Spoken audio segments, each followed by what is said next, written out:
Ni sambulu bina kana turna kini marama ni bulu bina kana dor bo kini sone lewa. Ni sa bulu bina kana ngone en do talem no ngone ni wawe katalau en mataka en dai. En vindelana mai nei tasiri. Numbulu maleka gondi milote nai sorta boa. En lomo ni bonua mai sanganga.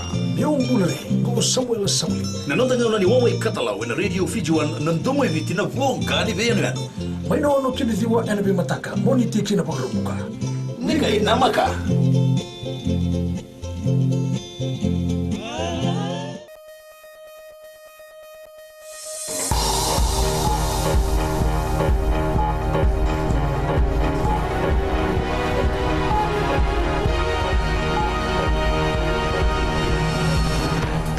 In this bulletin, Fiji Labour Party leaders' appeal against conviction dismissed by Court of Appeal. Australian travel advisory against travelling to Suva receives strong reactions. And NFP and PDP name more candidates for elections.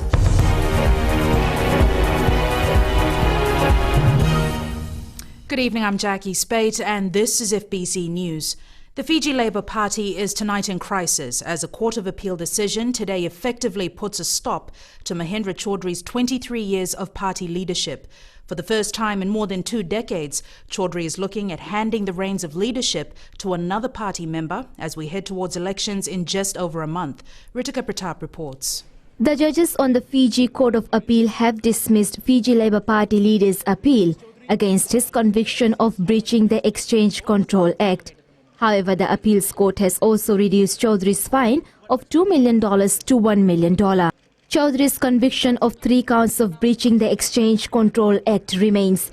His lawyer Anand Singh says the 3 judges have ruled that the 11 grounds for appeal have no merit. Singh says he will be meeting with Chaudhry to consider the next step. The former Prime Minister was fined $2 million by Justice Paul Madigan in May for breaching the Exchange Control Act. The penalty for such an offence ranges from 2 years imprisonment to fines amounting to 3 times the value of the original amount in the offence. Chaudhry has not named anyone to replace him and take Labour into the elections. He has always maintained he would not make any announcement about new FLP leadership until this case was over. Repeated attempts to contact Chaudhry and FLP President Lavanya Padarat were unsuccessful. Ritika Pratap, FBC News. There have been strong reactions to the Australian Department of Foreign Affairs travel advisory, cautioning its citizens to exercise high degree of caution when travelling to Suva. Eleanor Tarangaivu with the details. The advisory appears on Smart Traveller, the Australian government's advisory and consular assistance service website, advising those intending to come to Suva to exercise a high degree of caution because of the prevalence of crime and potential for civil unrest. It adds there may be increased public activity leading up to and during the election period. Fiji's Foreign Minister Ratunaki Kumbombola has expressed disappointment at the advisory, saying otherwise. He also assured that all is well in the capital and there should be no reason to worry. The Fiji Commerce and Employers Federation says it's business as usual in Suva. From the ground where we are currently working and running businesses in this country, Suva is safe and peaceful, and there's no reason whatsoever to prevent Australian tourists from coming to Fiji. The Fiji Police Force says there is no need for the advisory. We haven't received any indicators on the ground on any civil disturbance. As I can guarantee to you now that the situation is very much manageable and at the level that is safe here in Suva. FBC News also asked some Australians what they thought of the situation in Fiji. I don't see any reason for that. We had security where we were staying, so I felt very secure, and the security guards were fantastic anyway. Very relaxed and absolutely wonderful, and people are so friendly.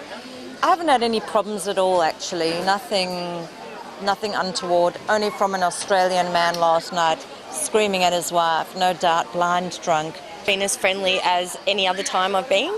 Yeah, there's no danger whatsoever as far as I've seen, and everyone's excited about the election more than anything. So everything around here seems fine. Everyone's been very, very polite, and everything's been wonderful. Yeah, seen nothing like that.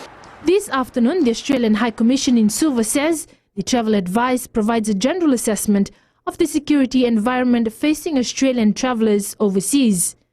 It says the Department of Foreign Affairs and Trade, or DFAT, regularly reviews the travel advice for all countries, and the advice for Fiji on 12th August was a result of a periodic review. Adding, DFAT has not upgraded the level of warning for Fiji and Suva. It remains unchanged. Meanwhile, on DFAT's website, Fiji remains on the list of countries still under sanction by the Australian government. We raised the issue with the Australian High Commission office in Suva, and the spokesperson says all restrictions have been lifted on the 31st of March. This is, however, yet to show on the official website. Ellen Oturangaiviu, FBC News. The National Federation Party has announced 4 more candidates for the September 17th general election. This brings the total number running for the NFP to 49. Chanel Sivan spoke to the new candidates about why Fijians should vote for them and what difference they will make in government if elected. Kalisi Ratuwara, Anshu Lata, Etonia Lote and Anishni Chand have today joined the race for a place in Parliament. Ratuwara, who is the owner of Kara's Immigration Consultancy Services, says she believes in freedom and human rights. I am honest with integrity, and especially for women who are vulnerable. They can be like me. I'm now 42 years old and I'm still doing a degree in law, and I continue to look after my family, and now I'm in elections. I think I can stand a better chance to win these elections. Consultant and market researcher Anshu Lata says she will focus on women's issues. I will be the means of youths, all women who are not only in business but who have talents, all men who are wanting to do something in this country, make a difference. Author, musician and retired schoolteacher Etonia Lote says he will focus on the local music industry. I now plead to the nation to vote for me, especially to those who are engaged in music. The Fiji Performing Rights Association is fighting a very hard battle in trying to conquer this piracy. One of the youngest candidates in this year's election is 23-year-old lawyer Anishni Chand. Her focus is on youth-related issues. I'm a young candidate. The challenges are enormous, but I understand the issues that youths currently face in Fiji. I understand the problems they encounter. I understand all the unemployment issues that they are currently facing. So me in Parliament would mean that I will be advocating for the youths. I will ensure that their issues are met and discussed in Parliament. The National Federation Party will announce one last candidate tomorrow to complete the 50. The final name was to have been announced today, but the nominee was unable to attend today's press conference. Chanel Shivan, FBC News. Human rights activist Chonen Dakovula is one of 11 candidates announced in the election lineup for the People's Democratic Party.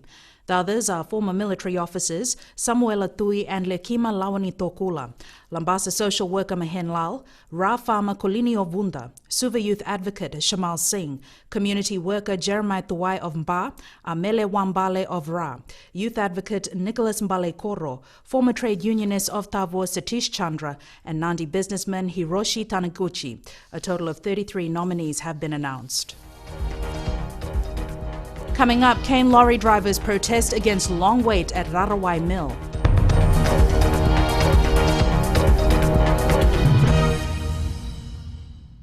देश की धड़कन very फिजिटो का प्रसारण कार्यक्रम में आपका स्वागत हम कर रहे हैं। सुंदर ये मौसम और ऐसे मौसम बहार में आप भी कार्यक्रम का आनंद उठा रहे हैं, आपको शामिल कर रहे हैं हमारे साथ में। गुड मॉर्निंग आपको हम कहना चाहेंगे अगर www.fbc.com.fj पर आप हमें सुन रहे हैं। हम सफर प्रोग्राम आपके लिए जारी है, सुबह 9 बजे तक हम आपका साथ देंगे। गुड मॉर्निंग आपको।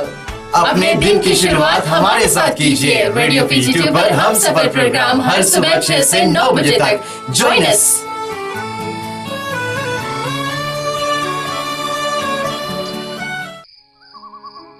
मेरा चांद मुझे आया है नजर, ऐ रात जरा थम थम के गुजर।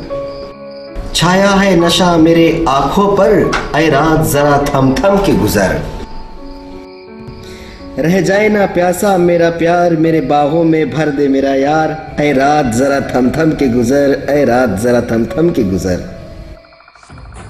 हाय मिर्ची एफएम पर मैं हूं जितेंद्र शांडिल। शामिल हो जाइएगा हमारे साथ टुनाइट शो में Monday to Friday from 7 p.m. to 12 a.m. Milky FM. It's all. but you're never gonna get it तेरे हाथ से कभी ना आनी मनी ना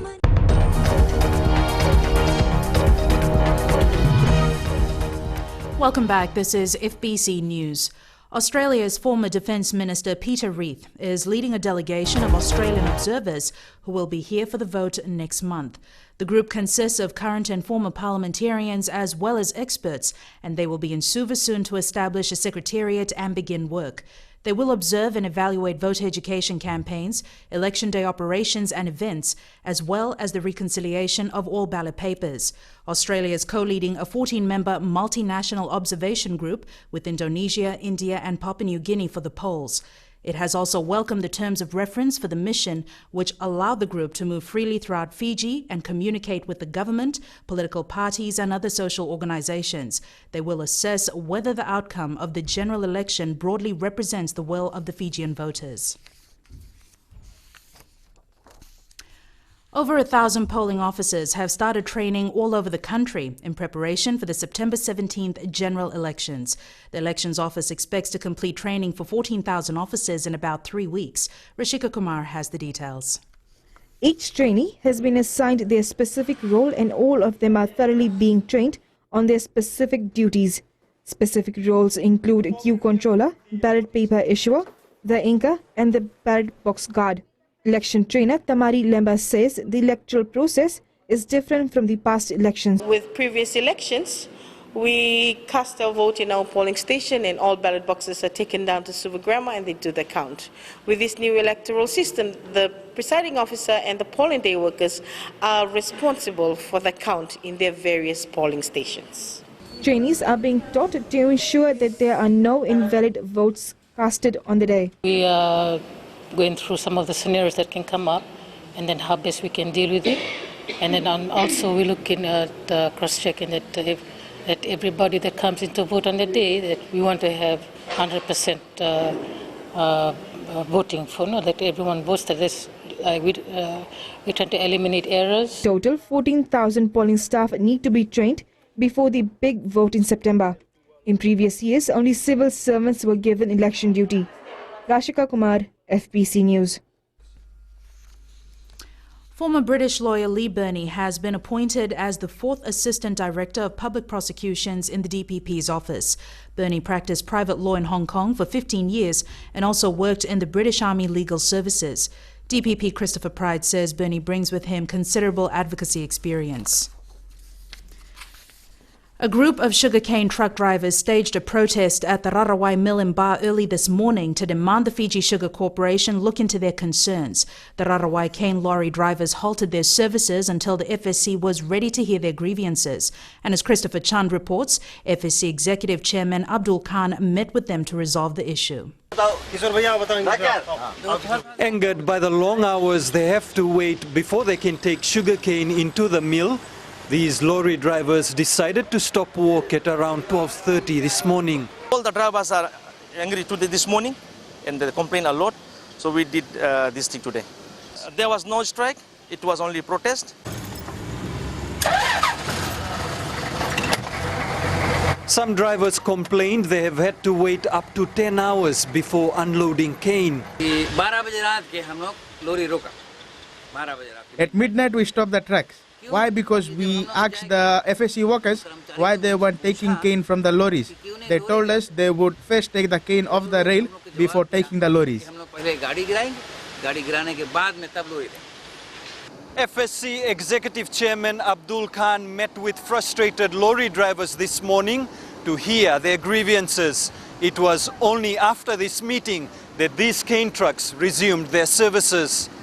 We called Mr. Abdul Khan to come and sort out this problem. So I think Mr. Abdul Khan, he came in and sort out this problem. Khan says it was not necessary to go to this length to stop work, but is glad the issue has been resolved. FSC has allowed up to 8 trucks to offload at one time instead of one, which caused the protest. Christopher Chand, FBC News.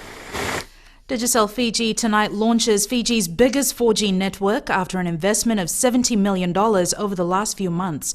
Chief Executive Darren McLean says the network will bring improved services for customers. More people use smartphones to access the internet in Fiji than any other device. Digicel's new $70 million network allows its customers high-end access to the World Wide Web. The company says it's laid down the challenge. That's probably one of the single biggest, if not the biggest, private investment in Fiji this year.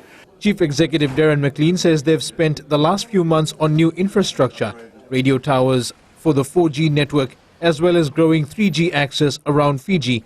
Even now, there are engineers working at different sites.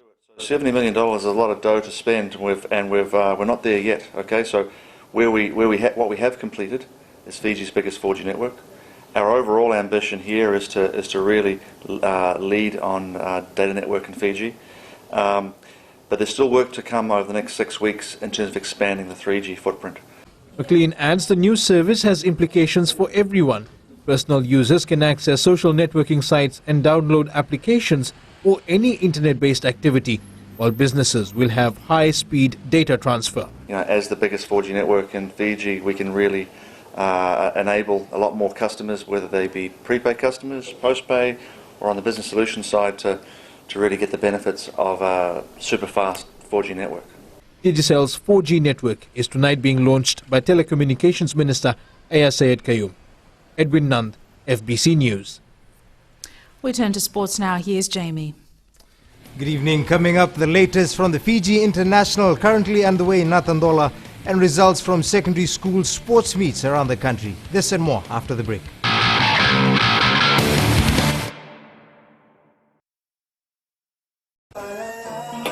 Gold FM, only the classic hits. Beautiful song from the group Firehouse and When I Look Into Your Eyes. Before that, you heard from Smokey Robinson with One Heartbeat.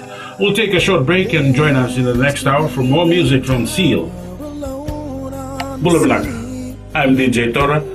Join me every weekdays, 7 until midnight on the Premium Classics. Right here on Gold FM, only the classic hits.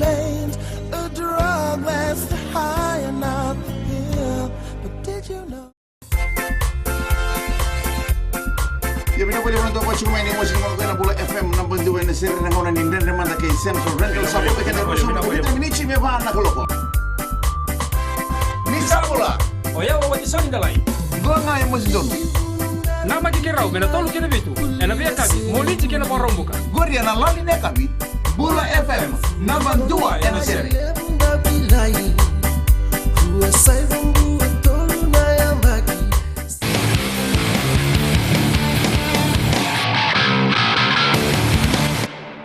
Welcome back to FBC Sports. The inaugural Fiji International Golf Championship got underway today in Nathandola. After months of hard work, the biggest sports event in the country in recent time teed off early this morning with all eyes on Fijian Vijay Singh. Indra Singh has more. Championship golf course here at Fiji. It's officially hit off. The $1.8 million tournament has hit the Fiji Islands.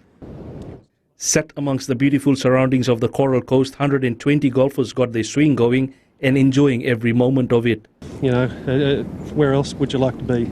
I know, you know, it's -6 in Canberra, so I'm quite happy being here. Yeah, happy with how I played. It was pretty good. We were pretty fortunate. No wind at all this morning, and this place can get pretty windy, so I took advantage of it, which was nice. Nathandola blends world-class golf architecture with dramatic landscapes, with the sparkling backdrop of coral reefs and the Pacific Ocean on 15 out of the 18 holes. All eyes was on this man, the one who designed this magnificent course and back at home for his first ever professional tournament. We asked him about which of his 3 major wins was the most memorable. I would say the first one, you know, when I won in Sahali, the PGA. You know, they're all the same, and you know, if you win one, you win all. They say which one is more important, you know. It really doesn't matter which one, you know, as long as you get one. But the first one was probably the main one because, you know, it's not easy to win a tournament, you know. To win a major was, you know, pretty much a dream come true. Competition was like never seen before in Fiji in the sport as players tried to adjust on the newest course in their career. I haven't had a lot of practice in the last probably 6 months or so. But, I got off to a decent start. I missed a couple of little ones early in the round, but, I'm playing pretty solid and thinking my way around here. 3 more days remain for the golfers to get their grip on their clubs and the course and walk away as the inaugural Fiji International winner. But all said and done, the best piece of news is that Fiji is now on the world stage of golf. Indra Singh, FBC Sports. And in the latest results from the Fiji International, there are currently 8 players tied at #1 spot with 4 under par. The Fiji Secondary Schools Hockey Championship is underway in Suva. 17 schools and close to 800 students are taking part in the 3-day championship. The first matches were held today at the National Hockey Centre, with schools from around the country competing in the under-16 and under-19 grades. Who is really strong, because what we have seen as the children have come to the hockey turf, a lot of things have changed, and in fact all the teams are performing quite well. Hockey in Fiji is synonymous with being a family affair, and one student from Levuka is keeping up with the tradition. I played hockey because it was the family sport, and because my brothers played hockey too when they were small. That's why I followed my family's footsteps. The organizers say they expect competition to heat up in the remaining 2 days. Secondary school students across the country are battling it out at the Fiji Secondary Schools netball meet. The 2-day event sees the young players showcasing their talents and giving their best to develop skills. Josephine Avula has the details. It is day 1 of the annual netball meet for the secondary schools, and students have already been proving their best in the field. The tournament is seen differently among the students who turn up to compete. For some of them it means their career. Some of them are intending to further their netball career, and for some of them it's just the rivalry that exists between the school that drives them on, and for some it's because of the school they are in.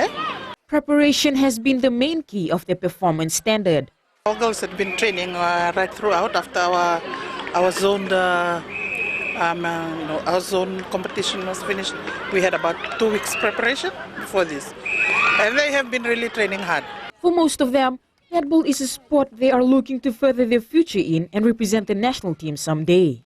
As a netball player, I would like to continue my training in netball, because I feel like joining the national Fiji rep. I would like to continue my netball playing for the future. I would like to further my netball dreams. I would love to play for Fiji, hopefully. And I'm always taking part in club games, and any netball competition that comes my way, I make sure I try and take that opportunity. It's tournaments like this that have brought together schools from all over districts to showcase the talents that the students have and also further their career in netball and maybe fulfill their dreams. Josephine Avula, FBC Sports. Meanwhile, the Fiji Primary School Netball Association received a major boost after the Bank of South Pacific went on board to sponsor the upcoming Fiji Primary School Netball Tournament. The association management is overwhelmed at the support shown, while the bank says it is honored to be part of the development program for the students. This will be the first time we are able to secure some sponsorship to the association. And we have been running just about 3 years now. So the Fiji netball, primary schools netball, is just about 3 years old at the end of this year. More seriously, what you're doing for sport in the primary schools is, I say, critical to the development not only of the children, but to the development of our athletes in this country. It's got to start at the young age. The tournament will take place in Subrel Park in Lambasa. A star-studded Saraswati College was thumped 5-1 by Camille College in its opening match at the Vodafone Fiji Secondary Schools Football Championships, currently underway in Ba.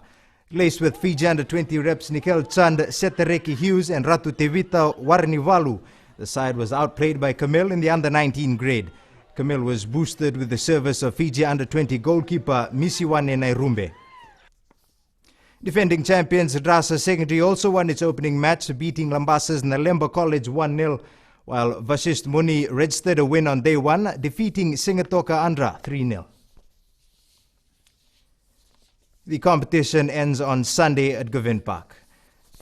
That was your sports for this evening. It's back to Jackie now with business.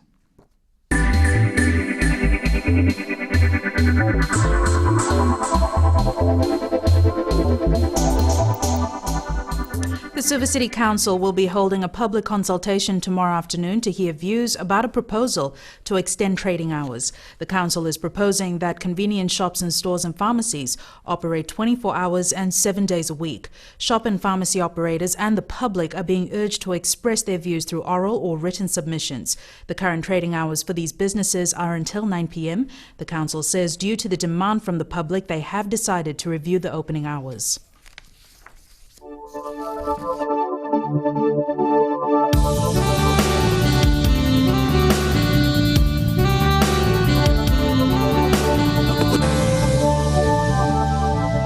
On to the weather now. Suva had scattered showers all throughout the day, whereas the hidden paradise Savu had cloudy skies. The rest of the centres, as usual, had fine weather in the morning, and as the day progressed, so did the clouds. Temperatures today: Suva 27, Nandi 28, Lautoka 30, Ba 32, Savu 27 and Lambasa 32. Friday's forecast: Suva and Savu might have cloudy periods with occasional showers.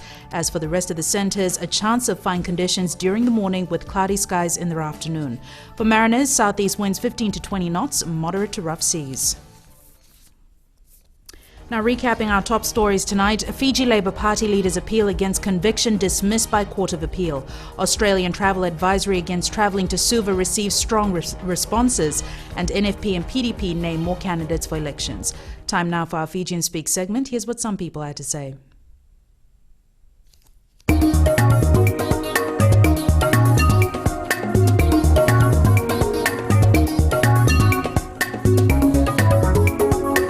A corruption-free Fiji after this upcoming election. We need a crime-free Fiji after these upcoming elections. We need more development Fiji after the election. We need more education in Fiji after the election. You can send us newsworthy pictures and videos on email citizenseyes@fbc.com.fj or share it with us via Facebook page FBC News. And if you're on Twitter, follow and tweet us your news tips at FBC News or simply hashtag FBC News. And to receive the latest headlines on your mobile phone, text subspace FBC to 777. That's all from us tonight. Good evening.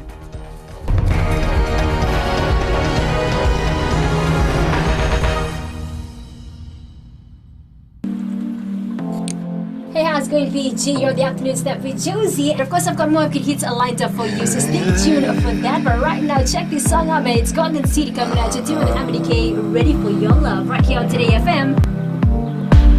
I'm ready for the start of something new. I'm ready for your love. I'm ready for your love. I'm ready for your love. Fiji, I'm Josie, your host on the Afternoon Snap, every weekday from 12 to 3 p.m. right here on Today FM, Today's Hit Music. I'm ready for my hands to touch the sky. Imbula bina na turanga na marama na turbugi na ngone leo. Imbula bina ngone. Kanuita kini marata itiron tabi tingomia na bio liba ni Radio Fiji 1 na tabi viti na bunga ni vianu yano. Oya upio rotuanga na mni daw ni bengravi. Namakia mo inaono kita tiri karua moniti kina barumbuka. Ene wasi ni ngone barutaki kilo manikoro. Iluto na karombo.